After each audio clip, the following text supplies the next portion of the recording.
راتوں کو نرم بستر پر لیٹ کر بھی تمہیں سکون کی نیند نہیں آئے گی، نیند کے لیے ترسو گے، کروٹیں بدلتے رہو گے مگر چین نہیں آئے گا۔ 3 موقعوں پر پکا یقین کر لینا کہ اللہ تم پر سخت ناراض ہو گیا ہے۔ نمبر 1، جب تمہارا بوڑھا باپ اللہ کے سامنے تمہارا نام لے کر رو پڑے تو یقین کر لینا کہ اللہ تم پر سخت ناراض ہو گیا ہے۔ جب تمہارا بوڑھا باپ اللہ کے حضور شکوہ کرنے لگے،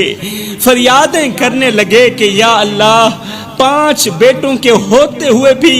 دیکھ میرا کوئی نہیں ہے، 5 بیٹوں کے ہوتے ہوئے بھی دیکھ میں اکیلا ہوں، میرا کوئی نہیں ہے، یا اللہ یہ وہی بیٹے ہیں جن کے لیے میں نے اپنی جوانی برباد کر ڈالی، ان کے پیٹ بھرنے کے لیے میں نے کئی رات خالی پیٹ گزارے مگر آج میں بھوکا سوتا ہوں، میرے بیٹے بچا ہوا کھانا روڑی پر پھینک دیتے ہیں، وہ ایک بار بھی نہیں سوچتے کہ ایک بوڑھا باپ بھی کسی خالی تھالی کو تک رہا ہے، ایک بوڑھا باپ بھی کسی اندھیرے کمرے میں چپ چاپ پڑا اپنے نصیب کو رو رہا ہے، جو اس وقت اپنے ہی گھر میں اجنبی بن چکا ہے۔ یا اللہ کیا باپ ہونا جرم ہے؟ کیا بڑھاپے میں اولاد کے سہارے کی امید کرنا کوئی گناہ ہے؟ جوانو، جس باپ نے تمہیں دعاؤں میں مانگا تھا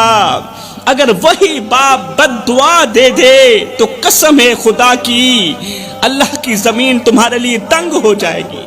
اگر وہی بوڑھا باپ تمہارے لیے بد دعا کے لیے ہاتھ اٹھا دے خدا کی زمین تمہارے لیے تنگ ہو جائے گی۔ خدا را کبھی اتنے بے حس نہ بن جانا کہ تمہارا بوڑھا باپ تمہاری آواز سننے کے لیے ترستا رہے اور تم کسی اور دنیا میں مصروف رہو۔ اپنے بوڑھے باپ کو اتنا مت ستاؤ کہ وہ اللہ کے سامنے تمہارا نام لے کر رو پڑے۔ خدا پاک کی عزت کی قسم، اگر وہ اللہ کے سامنے اللہ کے حضور تمہارا نام لے کر رو پڑا تو یاد رکھنا تمہارے لیے بہت بڑا مسئلہ بن جائے گا، تمہاری دولت، تمہاری شہرت، تمہاری عزت سب خاک میں مل جائے گی، پھر تم ایسے بے سکون رہو گے کہ ہنسی کی محفلوں میں بیٹھ کر بھی اندر سے ٹوٹے رہو گے،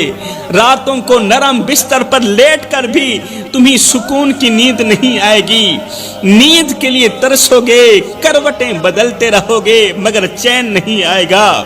دعا کے لیے جھولیاں اٹھاؤ گے، ہاتھ اٹھاؤ گے مگر آسمان سے کوئی جواب نہیں آئے گا،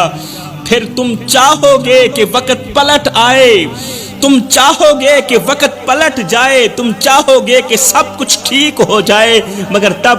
تمہارے ہاتھوں میں صرف پچھتاوا ہوگا، پچھتاوے کی سوا اور کچھ نہیں ہوگا۔